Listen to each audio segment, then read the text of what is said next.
നമ്മുടെ കേരളത്തില് പലവിധ വാർത്തകൾക്കിടയിലും മുങ്ങിപ്പോകുന്ന ഒരു അപകടമുണ്ട്. എലിപ്പനി ബാധിച്ച് കേരളത്തിൽ ഇതുവരെ 356 പേർ മരണമടഞ്ഞു എന്നുള്ളത്, 5000-ലധികം പേർ രോഗികളായി മാറിയിട്ടുണ്ട്. ഇതിനകത്തുള്ള അപകടം എന്ന് പറഞ്ഞാൽ പലപ്പോഴും ഇടവിട്ട് പെയ്യുന്ന മഴയ്ക്കകത്ത് നമ്മുടെ നാട്ടിലെ ഏറ്റവും കൂടുതൽ കാണുന്നതാണ് മഴ പെയ്യുന്ന സമയത്ത് ഓടകളിൽ നിന്നും ബാക്കി ഡ്രെയിനേജിൽ നിന്നുമുള്ള എല്ലാ വേസ്റ്റും, പ്രത്യേകിച്ച് ലിക്വിഡ് വേസ്റ്റ് നമ്മൾ നടക്കുന്ന ഭാഗത്തേക്കോ നമ്മുടെ വീട്ടിന്റെ പരിസരത്തേക്കോ എല്ലാം ഒഴുകി നിറഞ്ഞു വരുന്ന ഒരു അവസ്ഥയുണ്ട്. ഈ ലിക്വിഡ് വേസ്റ്റിനകത്ത് എലിയുടെ മൂത്രവും എലിയുടെ കാഷ്ടവും കാണാനുള്ള സാധ്യതയുണ്ട്. അവയിൽ കാണപ്പെടുന്ന ലെപ്റ്റോസ്പൈറ എന്ന് വിളിക്കുന്ന ഒരിനം ബാക്ടീരിയയാണ് ഈ ഒരു പ്രശ്നം ഉണ്ടാക്കുന്നത്.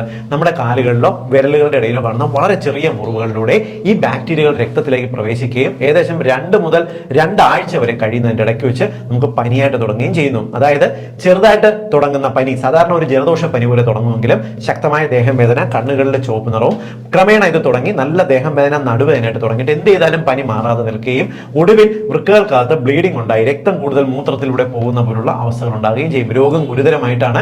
ഇത്രയും ആരോഗ്യത്തിൽ മുന്നിൽ നിൽക്കുന്നു പറയുന്ന കേരളത്തിൽ ഇതുവരെ 356 രോഗികൾ ഈ വർഷം കഴിഞ്ഞ നവംബർ മാസം വരെ മാത്രം മരണപ്പെട്ടത്. ഇത്തരത്തിലുള്ള ഒരു അപകടം ഒഴിവാക്കണമെന്നുണ്ടെങ്കിൽ ഡെഫിനറ്റ്ലി ഈ മഴയത്തുള്ള നിങ്ങൾ ഈ വേസ്റ്റ് മാനേജ്മെന്റ് കറക്റ്റ് ആയിട്ട് ചെയ്യാൻ നോക്കുക. എലികൾ നമ്മുടെ വീട്ടിലും പരിസരത്തുള്ളതിനെ ഒഴിവാക്കാനായിട്ട് നോക്കുക. കഴിയുന്നത്ര മഴ സമയത്ത് ചെളി വെള്ളത്തിൽ ഇറങ്ങാതിരിക്കുക. പ്രത്യേകിച്ച് നമ്മുടെ കുട്ടികളെല്ലാം ഈ ചെളി വെള്ളത്തിൽ കളിക്കാൻ വിടുന്നതിനെ പൂർണ്ണമായിട്ടും ഒഴിവാക്കാനായിട്ട് നോക്കുക. കൈകാലുകളിൽ മുറിവുണ്ടെങ്കിൽ അവ സൂക്ഷ്മമായിട്ട് കെട്ടി അവ മുറിവ് ഉണങ്ങിയിട്ട് മാത്രമേ പുറത്തേക്ക് ഇറങ്ങാൻ പാടുള്ളൂ. ഇതെല്ലാം മലയാളികളുടെ അറിവിലേക്കായിട്ട് ഷെയർ ചെയ്യുക. ഇത് പലരും പറഞ്ഞു തരാത്ത അറിവാണ്. സൂക്ഷിച്ചില്ലെങ്കിൽ നമുക്ക് ഈ ഗുരുതരമായ രോഗം പിടിപെടും.